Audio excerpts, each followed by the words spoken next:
Bonjour à tous et bienvenue dans Café Digital. Cette semaine, je reçois Gilles Raison, c'est le directeur général d'Alloresto, le spécialiste de la commande de repas sur Internet. C'est un petit peu le doyen du secteur puisque la société existe depuis maintenant quasiment 20 ans. Gilles, bonjour. Bonjour. Merci d'être avec nous aujourd'hui. Alors, je le disais, vous êtes donc un petit peu le doyen du secteur en France, un secteur qui est en ébullition partout dans le monde. Et selon certaines estimations, un chiffre à retenir quand même, c'est que les startups de la food tech, ce qu'on appelle, on appelle comme ça maintenant le secteur, aurait élevé près de 2 milliards de dollars sur les 18 derniers mois. Certains craignent déjà une bulle. Qu'est-ce que vous en pensez ? Je crois qu'on est dans un secteur sur lequel il y a une demande client extrêmement importante. Donc la valorisation est certes importante, mais la demande et l'activité l'est également. Just Eat, qui fait partie donc, de ce secteur, qui est l'actionnaire majoritaire de Alloresto, est rentré en bourse l'an dernier, en avril 2014, sur une valorisation extrêmement élevée, qui aujourd'hui atteint près de 3 milliards d'euros. Pour autant, tous les indicateurs montrent que l'activité peut justifier notamment tout à fait cette valorisation-là.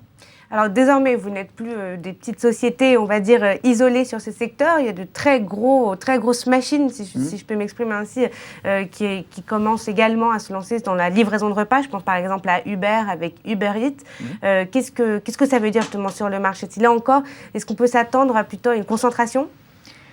Disons que chaque acteur a un positionnement qui est singulier. Si on prend Alloresto en France, c'est 3500 restaurants partenaires, 30 spécialités dans plus de 40 villes de France. Les nouveaux acteurs sont très concentrés sur Paris. Si on prend le cas d'Uber, nous on était extrêmement contents de l'arrivée d'Uber sur notre marché, tout simplement parce que c'est un immense éclairage médiatique sur la restauration livrée, avec une concurrence qui reste extrêmement limitée, dans le sens où elle ne s'adresse qu'à quelques restaurants, quelques arrondissements, et je dirais même quelques plats tous les jours. À l'inverse, effectivement, d'un Alloresto qui va proposer des restaurants dans toute la France avec énormément de choix pour le client. Donc, chacun sa spécialité et Alloresto a des cartes vraiment maîtresses à jouer sur ce marché français. Alors chacun sa spécialité, mais vous commencez quand même à élargir les vôtres, puisqu'auparavant, donc, vous proposiez seulement les commandes de repas sur Internet, c'est-à-dire avec des restaurants partenaires qui mettaient le menu en ligne et vous preniez une commission sur la commande, eux-mêmes assuraient la livraison. Et depuis le mois de septembre, vous proposez également le service de livraison. Pourquoi ce changement ? Alors c'est la demande des clients. Les clients veulent pouvoir trouver sur Alloresto tous les niveaux de gamme. Aujourd'hui, on était très intéressant pour les clients sur l'entrée de gamme et le milieu de gamme, c'est-à-dire des repas qui peuvent aller pour une personne d'une dizaine d'euros jusqu'à une trentaine d'euros. Il y a une demande des clients aujourd'hui d'avoir une offre plus qualitative, plus premium. Il se trouve que ces restaurants-là n'assurent pas eux-mêmes la livraison et donc il fallait que Alloresto leur propose ce service plus complet pour pouvoir les référencer sur le site Alloresto. Parce que pour l'instant, quelques chiffres, la commande moyenne nationale, elle est à combien ? Et là, vous visez combien avec ce service premium ? Le panier moyen est de l'ordre de 30 euros et ce service premium, on est plus de l'ordre de 40 à 50 euros. Donc une commande qui va avoir une fréquence relativement un petit peu plus faible que la commande moyenne sur Alloresto, où on peut trouver un consommateur type qui va acheter plutôt une fois par mois, et puis on va trouver des consommateurs qui aujourd'hui achètent par exemple tous les vendredis soirs ou tous les dimanches soirs, ils se font leur petit mini-kiff dans ce qu'on appelle dans notre campagne de pub Alloresto. Là on est sur quelque chose effectivement qui est un petit peu plus événementiel et sur lequel on va chercher un niveau de gamme plus important, par exemple pour inviter des amis chez soi. Alors, ces 3500 restaurants partenaires, ils ont tous en fait un mini-site avec un menu en ligne, leur numéro de téléphone également. Comment est-ce que vous faites pour vous assurer que finalement les clients, les internautes qui sont intéressés par une commande, finalement ne décrochent pas eux-mêmes leur téléphone pour appeler, passer une commande et éviter la commission que vous prenez ? Alors, notre principal concurrent, c'est le téléphone. Et vous avez raison de dire qu'il y a une tentation qui peut exister pour les clients, effectivement, d'appeler au téléphone. Nous, notre rôle, c'est justement de faire en sorte que cette expérience produite par Alloresto soit bien meilleure que celle du téléphone. Donc, on travaille beaucoup sur l'expérience client et la chance qu'on a aujourd'hui, et c'est une des raisons de l'ébullition de ce marché et d'Alloresto en particulier, c'est les applications.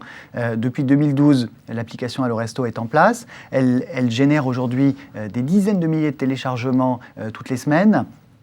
Et l'expérience sur l'application aujourd'hui est bien meilleure que celle que vous allez avoir en téléphonant. Pourquoi? Parce que vous avez votre compte qui est créé, vous avez votre moyen de paiement qui est déjà enregistré, votre adresse de livraison qui l'est également.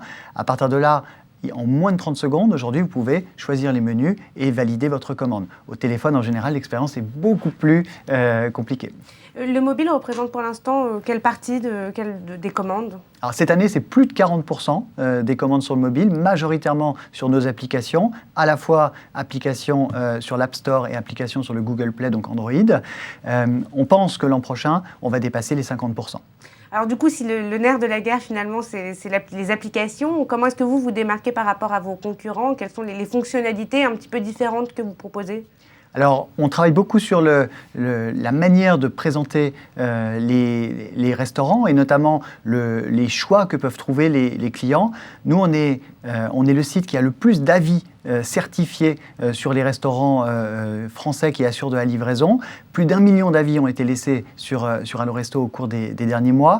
C'est des avis qui sont certifiés, c'est-à-dire qui sont recontrôlés et notamment qui sont intéressants dans la mesure où on oblige les consommateurs à avoir passé une commande avant d'avoir laissé un avis, ce qui n'est pas le cas sur d'autres sites d'avis. Et donc, on a des avis qui sont vraiment réels et en plus qui sont actualisés tous les 90 jours, c'est-à-dire que vous n'avez que les avis des 90 derniers jours. Il y a suffisamment d'avis en fait pour qu'on se permette de ne plus afficher les avis du 91e jour, 92e jour, dans la mesure où, entre-temps, le restaurant peut avoir changé sa carte, donc des avis qui peuvent être différents, ou améliorer son service de livraison.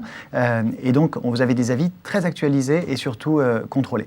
Est-ce que vous travaillez également sur la géolocalisation? Parce que là aussi, il y a eu une bataille qui se livre entre les différents livreurs. Comment assurer un suivi plus précis de la livraison? Bien entendu, la géolocalisation, c'est une des grandes tendances de fond de notre marché. Aujourd'hui, elle est proposée sur tous les restaurants sur lesquels nous, Alloresto, assurons la livraison. Donc, suivi en temps réel, donc avec votre smartphone, vous pouvez suivre votre livreur du départ du restaurant jusqu'à son arrivée. Et on pense que c'est un standard qui va se développer demain pour tous les restaurants, même ceux sur lesquels on n'assure pas la livraison. Merci beaucoup, Gilles Raison. Merci. À bientôt. Café Digital, c'est tout pour aujourd'hui. On se retrouve la semaine prochaine avec un nouvel invité.